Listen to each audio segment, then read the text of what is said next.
So I done research, and I learned the different levels of participation as far as equity is concerned between an artist and a record label.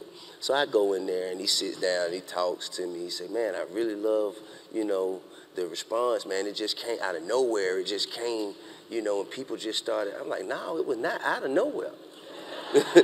There was some significant effort put into this.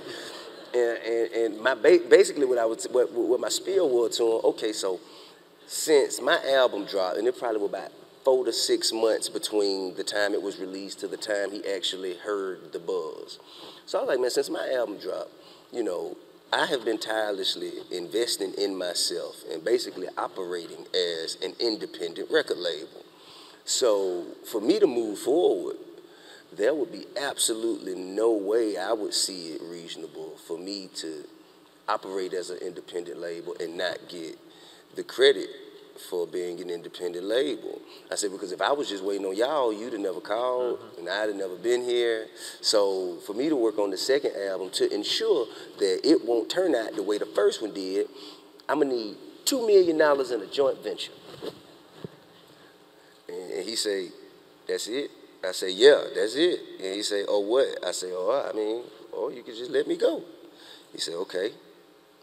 He said, I tell you what, let's have lunch. Let's have lunch. He meant separately. He didn't mean together. He meant, you go and get you something to eat. I'm gonna stay here and eat. And we'll talk again after lunch. So I'm like, okay, all right, cool. So, you know what I'm saying, I went out, me and Jay went and got us a couple slices of pizza. And you know what I'm saying? We came back about 30 minutes to an hour later, and we sitting in the waiting room, and I'm looking at Jason. I'm like, man, it taking them that long? Man, well, it don't take that long to say no. We good. So we in there. We like, man, we finna get $2 million. And so then I believe it was Mark Pitts who was with LA at the time, and Mark Pitts came out and said, all right, guys, we ready. And then when he walking in, he say, man, you got what you wanted? I say, yeah. So I get in there. I say, okay, what's up? And LA say, man, I'm going to give you what you want. I'm going to let you go.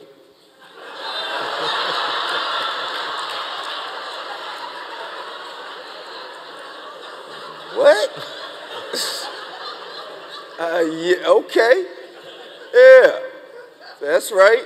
Let me go.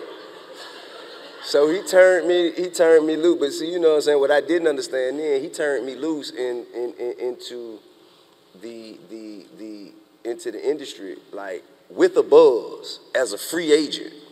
I already had a song going on the radio. I was already doing shows. So I went and got 2.5 from Atlantic and a JV. You know what I'm saying? So that was the beginning of me building my own label. And, you know what I'm saying? I haven't looked back. But that's how I learned how, own your masters and, joint venture versus P&Ds and, all that. So let me take us to